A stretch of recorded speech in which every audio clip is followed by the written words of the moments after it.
بسم اللہ الرحمن الرحیم۔ صحیح بخاری شریف۔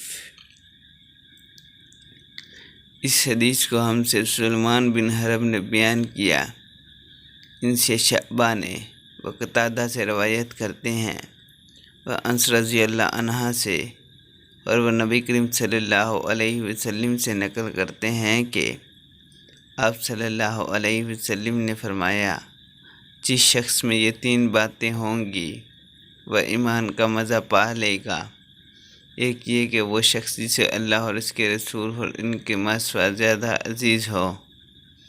اور دوسرا یہ کہ جو کسی بندے سے محض اللہ ہی کے لیے محبت کرے،